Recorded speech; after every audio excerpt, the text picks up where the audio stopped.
ಅವ ಅವ ಸಸಿ ಫೋನ್ ಮಾಡಿಲ್ಲ ಇಲ್ಲ ಕಣಪ್ಪ. ಯಾಕೋ? ಏನಿಲ್ಲ, ನನ್ನ ಮಗನಿಗೆ ಒಂದು ಗತಿ ಕಾಣ್ತೀವಿ. ಹಾಂ, ಏನು ಮಾಡ್ದೆಯಪ್ಪ? ಏನಾರು ಹೊರಗಿರ್ದೇನು? ಅವನಿಲ್ಲವನು ಏನಾಯ್ತು ಅಪ್ಪ? ಪುಣ್ಯ ತಗೋದ್ಲು, ಅವಳು ಸ್ಕೂಲ್ಗೆ ಮಗ ಕರ್ಕೊಬರಕ್ಕೆ ಅಂತ ಹೋಗೋಳೆ. ಏನಾಯ್ತು ಹೇಳಪ್ಪ? ಏನಿಲ್ಲ, ಗಾಬರಿ ಬಿಡ್ಬೇಡ. ಹೊಡೆದ್ರೆ ಬೈದ್ರೆ ಅವನೋಗಿ ಬಾವಂತವ ಏನಾರ ಹೇಳ್ತಾನೆ ಅಂತವ ಗೊತ್ತು ನನಗೂ. ಅದಕ್ಕೆ ನಾನು ಹೊಡೆದಂಗೂ ಆಗಬಾರ್ದು, ಬೈದಂಗೂ ಆಗಬಾರ್ದು. ಅದಕ್ಕೆ ಅವನು ಇವ್ರನ್ನ ಗಿದ್ದಂಗೂ ಆಗಬಾರ್ದು. ಅದಕ್ಕೆ ಅವನ್ನ ಎಲ್ಲಿ ಕಳಿಸ್ಬೇಕು ಅಲ್ಲಿ ಕಳಿಸೀನಿ. ನೀ ಏನು ಚಿಂತೆ ಮಾಡಬೇಡ. ಅವನಿನ್ನೊಂದಷ್ಟು ವರ್ಷ ಈಚೆಗೆ ಬರೋಕ್ಕೆ ಹಾಕಿಲ್ಲ, ಅದರಲ್ಲಿ ಬಂದರೂ ಈ ಊರಿಗೆ ಬರೋಕ್ಕೆ ಹಾಕಿಲ್ಲ. ಹಂಗೆ ಮಾಡಿವ್ನಿ. ಅಂಥದ್ದೇನು ಮಾಡಿದೆ ಮಗ? ನಾಳೆ ದಿವಸ ಏನಾರ ದ್ವೇಷ ಗೀಸ ಮಾಡಿಕೊಳ್ಳೋ ಅಂಥದ್ದು ಏನಾರ ಏನು ಅಂತ ಹೇಳೋ, ನನಗೆ ಜೋ ಬಡ್ಕತ್ತದೆ. ಅಯ್ಯ ನೀ ಸುಮ್ಮನೆ ಕೂತ್ಕೋ, ಕಾಲು ಕೆಸ್ಕೊಬೇಡ. ದ್ವೇಷ ಏನು ಮಾಡ್ಕೊಂಡು ಏನು ಮಾಡಾನು? ಈಗಲೇ ಕೈ ಕಾಲು ನೆಟ್ಟಿಗಿಲ್ದೆ ಹೋದ್ರೆ ಆಮೇಗೇನು ದ್ವೇಷ ಮಾಡ್ಕೊಂಡಾನು? ಸುಮ್ಕಿರು. ಅವನ್ನ ನಿಂಗೆ ವಿಷಯ ಗೊತ್ತೇ? ಹಳೆ ಊರ್ನಾಗೆ ಒಬ್ಬ ಕಳ್ಸಿಗೆ ಹಾಕೊಂಡವನು. ಇವತ್ತು ಅವನ ಪೊಲೀಸರು ಒದ್ದೆ ಹಾಕೊಂಡೋಗವ್ರೆ. ಇಡೀ ಊರ ಸೇರ್ಕೊಂಡು ಅಣ್ಗಾಯಿ ನೀರು ಮಾಡೋರು. ಅವನ್ನ ಕಳ್ಸಿಗೆ ಹಾಕೊಂಡವನ. ಆ ಕಳ್ಳನಿಗೂ ನೀನು ಹೀಗೆ ಹೇಳ್ತಾರೆ, ಇವನು ಸಿಕ್ಕುವೆ ಏನು ಸಂಬಂಧ? ಏನು ಕದಿಯೋ ಕಳ್ಳ ಸಿಕ್ಕಾಕೊಂಡವನೇ? ಆ ಕಳ್ಳಿಯ ಈ ಕಳ್ಳನ ಮಗ. ಗೊತ್ತಾಯ್ತು ಈಗ್ಲಾರ? ನಿಂಗೆ ಗೊತ್ತಾಗಿಲ್ಲ, ಹೇಳ್ತೀನಿ ಕೇಳು. ಈ ಕಳ್ಳನ ಮಗ ಮೋಟ್ರು ಕದಿಯಕ್ಕೆ ಹೋಗಿ ಸಿಕ್ಕಾಯ್ಕಣಂಗೆ ನಾನೇ ತೋರ್ಸ್ಕಟ್ಟಿವ್ನಿ. ಮೋಟ್ರು ಕಳ್ಳ ಇವಾಗ ಈ ಸಂಕ್ರ. ಈ ಇವನ್ನ ಊರೊಳಗೆ ಬಾ ಅಂದ್ರೂ ಅವ್ನು ಬರೋಕ್ಕಾಗಿಲ್ಲ. ಯಾಕೆ ಅಂದರೆ ಇಡೀ ಊರಿನವರು 4 ಕೊಟ್ಟು ಮನ್ಗಸವ್ರೆ. ಏನಪ್ಪ ಏನು ಹೇಳ್ತಿದ್ದೀವಿ? ಒಂದು ಅರ್ಥ ಆಯ್ತಿಲ್ಲ. ಸರಿಯಾಗಿ ಹೇಳು. ಇವಾವ್ ಹಳೆ ಊರ್ನಾಗೆ 4-5 ತಿಂಗಳಿಂದವ ಮೋಟ್ರು ಕದೀತಿದ್ದಾರಂತೆ. ರಾತ್ರಿ ಹೊತ್ತು ಬಂದು ಯಾರು ಅಂದವ ಇಡೀ ಊರವ್ರು ಹುಡುಕ್ತಿದ್ರು. ಅವ್ರು ಯಾರೋ ಕಳ್ಳನ ಮಕ್ಕಳು ಕದ್ಬಿಟ್ಟು ಊರು ಬಿಟ್ಟು ಹೋಗಿರಂಗವ್ರೆ. ನೀನು ನನ್ನ ತಲೆಯಾಗಿ ಇದೊಂದು ಹೇಳಿದಲ್ಲ ಇವ್ನು ನಿಶ್ಚಯನ. ಮೊನ್ನೆ ದಿವಸ ಹಂಗೆ ಕೂತ್ಕೊಂಡು ಯೋಚನೆ ಮಾಡ್ತಿದ್ದೆ. ಹಂಗೆ ನಮ್ಮ ಹುಡುಗರಿಗೆ ಹೇಳಿ ಈ ನನ್ನ ಮಗನ ಈ ಕೆಲಸನಾಗಾರ ಪಿಟ್ ಮಾಡಿಸ್ಬಿಡೋಣ ಅಂತ ಹೇಳ್ಬಿಟ್ಟು ನಮ್ಮ ಹುಡುಗರು ಒಂದಿಬ್ರಿಗೆ ಅವನ್ನ ಹೋಗಿ ಎಣ್ಣೆ ಅಂಗಡಿಲಿ ಪರಿಚಯ ಮಾಡ್ಕೊಂತ ಬಿಟ್ಟೆ. ಇವರು ಅವ್ನಿಗೆ ಚೆನ್ನಾಗಿ ಕುಡಿಸಿ ಬಿಲ್ ಇವರೇ ಕೊಟ್ರಂತೆ. ಆಮೇಕ ನನ್ನ ಮಗ ಇವ್ರನ್ನೇ ಯಾರು ದಿಂಡ್ರು ಅಂತ ಕೈಕಾಲು ಮುಕ್ಕೊಂಡು ಕೂತಿದ್ನಂತೆ. ಬಾ ಇದಕ್ಕೆಲ್ಲ ದುಡ್ಡು ಬರ್ತದೆ ಅಂತ ಹೇಳಿ ಹಿಂಗೆ ಒಂದು ಐಡಿಯಾ ಮಾಡಿ ಮೋಟ್ರು ಕದಿಯೋರಂಗೆ ಇವ್ರನ್ನೇ ಜೊತೆ ಕರ್ಕೊಂಡು ಹೋದ. ಆಮೇಲೆ ಇವರ ಮೋಟ್ರು ಬಿಚ್ಚೋನ್ನ ಅಂತ ಹೇಳ್ಬಿಟ್ಟು ಇವರೇ ಬೀದಿಗೆ ಬಂದು ಬಾಯಿ ಬಡ್ಕೊಬಿಟ್ಟವ್ರು ಮೋಟ್ರು ಕಳ್ಳ ಸಿಕ್ಕೋನಂತೆ. ನಮ್ಮೂರಿನವ್ರು ಮೊದಲೇ ಕಾಯ್ತಾ ಕೂತಿದ್ರಾ. ಈ ನನ್ನ ಮಗ ಸಿಕ್ಕಾಯ್ಕಣ್ಣ ರೆಡ್ಡಾಗಿ ಕುಡ್ದು ಬೇರೆ ಇದನ್ನ ಓಡೋಕ್ಕೂ ಆಗಲಿಲ್ವೇ. ಇಡೀ ಊರಿನವರು ಅದೇ ಗಿರೀಶ ಸುರೇಶ ಆ ಮೂಳೆ ತೊಡ್ತರು ಅಲ್ಲೇ ನೀರು ಕಟ್ತಿದ್ರಂತೆ. ಅಯ್ಯೋ ಕಳ್ಳನ ಮಗನೇ ಸಿಕ್ಕಾಯ್ಕೊಂಡ ಅಂತ ಹೇಳಿ ಬಂದು ಊರು ಮುಂದಕ್ಕೆ ಚೆನ್ನಾಗಿ ತುತ್ಕಿ ಆಮೇಲೆ ಪೊಲೀಸರಿಗೆ ಕೊಟ್ಟು ಕಳ್ಸವ್ರೆ. ಈಗ ಇಡೀ ಊರಿನಾಗೆ ಅವನು ಮೋಟ್ರು ಕಳ್ಳ. ಅವನೇನಾರ ಇನ್ನೊಂದ್ಕಿಂತ ಈ ಊರಿನಾಗ ಕಾಲಿಕ್ಕರೆ ಅವನ ಜೀವನೇ ಬಿಡೋಕ್ಕಿಲ್ಲ, ಹಂಗೆ ಕೊಡ್ತಾರೆ.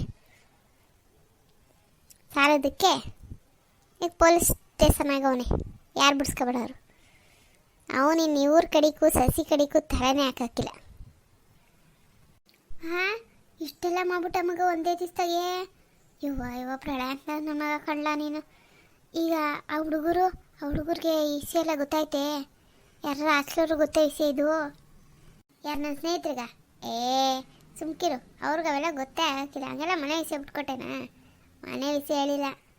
ಹಿಂಗೆ ಯಾವನೋ ಹಿಂಗೆ ಏನೋ ಒಂದು ಹೇಳ್ಬಿಟ್ಟು ಕಳಿಸ್ದೆ. ಅವ್ರು ಬಿಡ್ಲ ಮಗ ಅವ್ನ ಕತೆ ಚಿಂತೆ ಗತಿ ಕಾಣಿಸ್ತೀವಿ ಅಂದ್ಬಿಟ್ಟು ಕರ್ಕೊಂಡೋಗಿ ಸರಿಯಾಗಿ ತಗ್ಲಾಯಿಸ್ಬಿಟ್ಟು ಕಳಿಸೋರೆ. ನೀನೇನು ಚಿಂತೆ ಮಾಡಬೇಡ, ಅವ್ರಿಗೂ ಏನು ನಮ್ಮನೆ ವಿಷಯ ಬಿಟ್ಟಿಲ್ಲ. ಈ ನನ್ನ ಮಗನೂ ಈ ಕಡೆಗೆ ಬರೋಕ್ಕೆ ಹಾಕಿಲ್ಲ. ನಿನ್ನ ಸಸಿನ ನೆಮ್ಮದಿಯಾಗಿರೋಕ್ಕೆ ಕೇಳು. ನಾನಂತೂ ಕೈಯ ಮಣ್ಣು ಮಾಡ್ಕೊಳಕ್ಕೆ ಹೋಗಲಿಲ್ಲ. ಯವ್ವ ಯವ್ವ ಏನು ತಲೆಲ್ಲ ಮಗ ನಿಂದು. ಹೆಂಗೆ ಬೆಣ್ಣೆಲಿ ಕೂದಲು ತೆಗ್ದಂಗೆ ಕೆಲಸ ಮುಗಿಸ್ಕೊ ಬಂದ್ಬಿಟ್ಟು ಒಂದು ದಿವಸಕ್ಕೆ. ನನಗಂತೂ ಅದೇ ಚಿಂತೆ ಆಗೋಗಿತ್ತು. ಅವಳು ಫೋನ್ ಮಾಡಲಿಲ್ಲ, ನೀನು ಏನು ಮಾಡ್ದೋ ಎತ್ತು ಅಂತವ. ಈಗ ಹೆಂಗೋ ಜೀವಕ್ಕೆ ಸಮಾಧಾನ ಆಯ್ತು ಕಣಯ್ಯಪ್ಪ. ಹೆಂಗೋ ಅವನಿಂದ ಈ ಹುಡುಗಿ ತೊಂದರೆ ಆಗ್ದಂಗೆ ಎಲ್ಲ ಸರಿ ಮಾಡಿದೆ. ಒಳ್ಳೆ ಐಡಿಯಾನೇ ಉಪಯೋಗಿಸಿದ್ಯಾ ಬಿಡು ಪ್ರಶಾಂತ. ಮತ್ತೆ ಏನನ್ಕೊಬಿಟ್ಟೆ ಸುಮ್ಕೆಯಾ? ನಿನ್ನ ಮಗ ಅಂದರೆ ಏನೋ ನಿನ್ನ ಗಂಡ ಹೇಳ್ದಂಗೆ ಬಿಸ್ನೆಸ್ನಾಗ ಒಂಚೂರು ಆಗಾಗ ಕೈ ಕೊಡ್ತದ್ ಬಿಟ್ರೆ ಎಲ್ಲ ಕೆಲಸವೇ ಪ್ರಶಾಂತ ಎತ್ತಿದ ಕೈಯೇ ಮಾಡೋದ್ರಾಗೆ. ಸರಿ ಒಳ್ಳೆ ವಿಷಯ ಹೇಳಿದ್ದೆ ಮಗ. ಹೋಗು ಕೈ ಕಾಲು ತಕಬ, ಊಟಕ್ಕಿಕ್ಕೇನು. ಅವಳಿನ್ನ ಅವ್ರ ಮಂತಕ್ಕೆ ಹೋಗಿ ಎಲ್ಲ ಅಡ್ಡಾಡ್ಕೊ ಬರೋದು ಎಷ್ಟೊತ್ತಾಯ್ತದ. ಹೋಗಪ್ಪ. ಏನು ಅಡುಗೆ ಮಾಡಿದ್ದೀರಿ? ಅಯ್ಯ ಉಪ್ಸಾರು ಕಡ್ಲಾ, ಬಿಸಿ ಬಿಸಿ ಉಪ್ಸಾರು ಮಾಡಿ ಮುದ್ದೆ ತಿರುವಿನಿ. ಅವಳು ಸೊಬ್ಬೆ ತಾಕ್ಬಿಟ್ಟು ಹೋದವಳು ಮಾರಾಗಿತ್ತಿ. ನಾನು ಅಡುಗೆ ಮಾಡೋ ಗಂಟೆ ಇನ್ನೂ ಬಂದಿಲ್ಲ ಕಣೆ. ಹೇಳು ಬತ್ತಾಳು ಬಿಡು. ಎಲ್ಗೋದಳು? ಎದ್ರೆ ಬಿದ್ದೆ ಅವ್ರವ್ನ ಮನೆ ಈ ಮನೆ ಎರಡೆಯ. ನನ್ನ ಮಗ ಎಂಡ್ರನ್ನ ಮಾತ್ರ ಬಿಟ್ಕೊಡಕ್ಕಿಲ್ಲ. ಹೆಂಗೋ ತಂಗಿನೂ ಬಿಟ್ಕೊಡ್ಲಿಲ್ಲ, ಅಷ್ಟೇ ಸಾಕು. ದೇವ್ರೇ ನೀನೇ ಕಾಪಾಡ್ಬಿಟ್ಟೆ.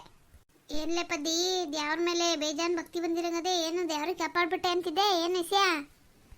ಏನು ಆಲೆ ಮಗರಾಜ ಮನಗೆ ಬಂದವನೇ? ನಿಮಗೆ ಗೊತ್ತಾತು? ನಿಲ್ಸಿಲ್ವೇ ಆಚೆಲಿ ಗುಡ್ಡು ಗುಡ್ಡು ಅನ್ನೋ ರತ್ವ? ಈಗ ಬಂದ ಕಣೆ. ಹೇಳಿ ಇತ್ತಾಗೆಲ್ಲ ಹೋಗಿದಂತೆ, ಹಂಗೆ ಊಟ ಮಾಡ್ಕೊಂಡು ಹೋಗೋಣ ಅಂತ ಬಂದವನೇ. ಬರ್ರಿ ನೀವು ಕೈ ಕಾಲು ತೊಳ್ಕೊ ಕೂತ್ಕೊಳ್ರಿ, ಊಟಕ್ಕಿಕ್ಕೇನು. ಹೊಟ್ಟೆ ಚುರುಗುಡ್ತದೆ ಇಕ್ಕು. ಕೈ ಕಾಲು ಆಚೆ ತೊಳ್ಕೊ ಬಂದೆ. ನಾನೇ ನಿನ್ನ ಮಗ ಕೆಟ್ಟೋದ್ನೆ ಒಣಗೋಗಿ ತೊಳ್ಕೊಳಕ್ಕೆ. ಸರ್ ಹೊತ್ತು ಕೂತ್ಕೊಳ್ಳಿ. ಯಪ್ಪ ತತ್ತ ಹೊಟ್ಟೆ ಹಸಿತದ. ಏನು ಸಾರು? ಹಸಿ ಅವರೆಕಾಯಿ ಇದ್ದು ಸೊಪ್ಪ ಇಕ್ಬಿಟ್ಟು ಉಪ್ಸಾರು ಮಾಡೀನಿ. ಇರ್ರಿ ನಿಮ್ಮ ಮಗನೂ ಮತ್ತೆ ನೋಡ್ಕೆ ಕೂತ್ಕೊಳ್ಳಿವ್ರಂತೆ. ನನ್ನ ಮಗ ಬಂದು ಅವನು ಊಟ ಅವನು ಉಂಡಾನು. ಈಗ ನನ್ನ ಊಟ ನಾನು ಒಟ್ಟಿಗಿಕ್ಕು. ಹೊಟ್ಟೆ ಹಸಿತದೆ. ನಿನ್ನ ಮಗ ಬರ್ಗಂಟ ಏನು ದೇವ್ರ ಅಡಿಯ ಪೂಜೆ ಆಗಂಟ ಉಣ್ಣಂಗಿಲ್ಲ ಅನ್ನಕ್ಕೆ. ಅಪ್ಪಾಜಿ ಯಾವಾಗ ಬಂದ್ರಿ? ಏನು ದೇವ್ರ ಅಡಿ ಅಂತ ಇದ್ದೀರಿ? ಏನು ದೇವರು? ಬಂದಿಲ್ಲ ಬರಲ್ಲ ಕೂತ್ಕೋ. ಏನು ದೇವ್ರೇನಿಲ್ಲ, ನೀನು ಬಂದು ಕೂತ್ಕೊಳ್ಳೋ ಗಂಟ ನಿಮ್ಮವ್ವ ಒಟ್ಟಿಗಿಕ್ಕಲ್ಲ ಅಂತವಳೆ. ಓಹೋ ಅಕ್ರುಳ್ಳಿ ಮಗ ನನಗೆ ಪದಿ. ನಾನು ಬಂದಾಗ ಅದೇನೋ ದೇವರೇ ಕಾಪಾಡ್ಬಿಟ್ಟೆ ಅಂತ ದೇವ್ರ ಕೈ ಮುಗ್ತಿದ್ದಿಲ್ಲ. ಏನು ವಿಷಯ? ಅದು ಅದ ಅಪ್ಪಾಜಿ, ಅದು ಯಾವುದೋ ಒಂದು ಹೊಸ ಆರ್ಡ್ರಿಗೆ ಅರ್ಕೆ ಕಟ್ಟಿಕವ ಸಿಗಲಿ ನನಗೆ ಅಂತ ಹೇಳಿದೆ. ಸಿಕ್ತು, ಅದಕ್ಕೆ ಬಂದು ಹೇಳಿದೆ. ಅದೇ ದೇವ್ರ ಕಾಪಾಬಿಟ್ಟೆ ಅಂತ ಹೇಳಿ ಅವ್ವ ದೇವ್ರ ಕೇಳ್ಕತ್ತವಳೆ ಅಷ್ಟೇ, ಇನ್ನೇನಿಲ್ಲ. ಇವಾ ಓಡೋಗು, ಊಟ ತಕಪ್ಪ. ಹ್ಞೂ ತಂದೆ. ಅದ್ಯಾವ ಆರ್ಡ್ರಲ್ಲ ನನಗೆ ಗೊತ್ತಿಲ್ಲ ಇರೋದು. ಅದು ಪೇಟೆದು. ಕೂತ್ಕೊಳ್ಳಪ್ಪಾಜಿ ಅತ್ತಗೆ. ನಾನು ಕೂತ್ಕೊತೀನಿ.